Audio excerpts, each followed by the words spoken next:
வணக்கங்க. டெய்லி சுவை தமிழ்லேருந்து இன்றைக்கி நம்ம ஒரு வாழைத்தண்டு பொரியல் தான் பார்க்க போகிறோம்.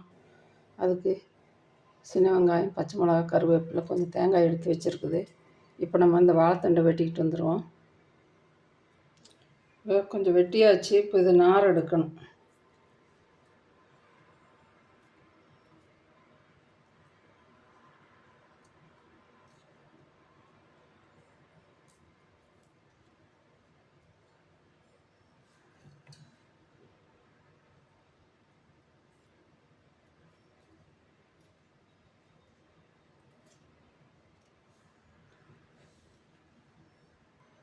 இது இளந்தண்டுங்கிறதுனால நார் கம்மியாக தான் இருக்குது.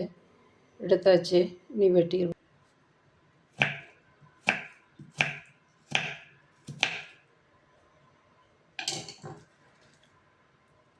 ஒரு பாத்திரத்தில் தண்ணி வச்சு அதுக்குள்ளே போட்டுக்கலாம்.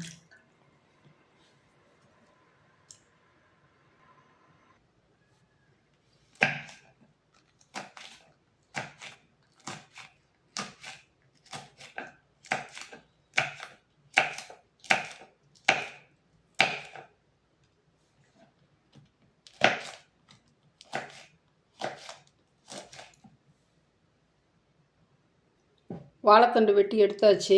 இதுக்குள்ளே நீங்கள் தயிரோ மோரோ ஊற்றிக்கலாம். நான் ஊற்றலை. ரொம்ப நார்ச்சத்துள்ள காய், ரொம்ப நல்லது. சிறுநீரகத்துக்கு எல்லாம், கிட்னியில் கல் இருக்கிறதுக்கு எல்லாத்துக்குமே ரொம்ப நல்லது. இது வாரத்தில் ஒரு தடவையாவது சாப்பிட்றது ரொம்ப நல்லது. இப்போ நம்ம தாளிச்சு விட்டுறலாம். அது அடுப்பில் ஒரு கடாய் வச்சு இப்போ எண்ணெய் ஊற்றுறோம். கொஞ்சம் 2 ஸ்பூன் ஆயில் விட்டுக்கலாம். இப்போ அந்த கடுகு, பச்சைக்கடலை பருப்பு,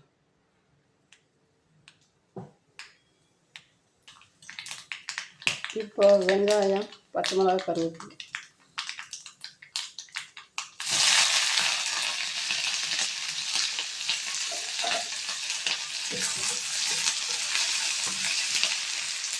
இந்த வாழைத்தண்டு பச்சையாகவே அடித்து ஜூஸ் குடிக்கலாம். அதுவும் நல்லது கிட்னியில் கல் இருக்கிறவங்களுக்கு. இப்போ கொஞ்சம் மஞ்சத்தூள், இப்போ கொஞ்சம் உப்பு, இப்போ இந்த வாழைத்தண்டை போட்டுருவோம்.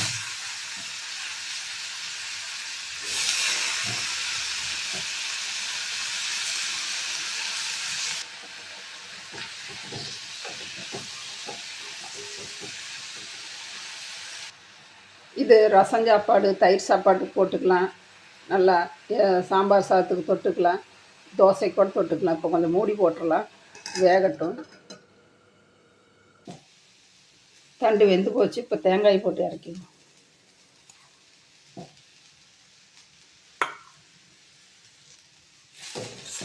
தேங்காய் போட்டு கலக்கியாச்சு. இப்போ இறக்கிடுவோம். இப்போ இது ஒரு கப்பில் எடுத்தாச்சு.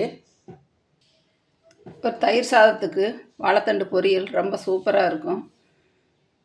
நீங்களும் இந்த மாதிரி செஞ்சு பாருங்கள். பிடிச்சிருந்தா லைக் பண்ணி, ஷேர் பண்ணி, சப்ஸ்கிரைப் பண்ணுங்கள். மறக்காமல் பெல் பட்டனை கிளிக் பண்ணுங்கள். எல்லா வீடியோவும் வரும். சப்போர்ட் பண்ணுங்கள், சப்ஸ்கிரைப் பண்ணுங்கள்.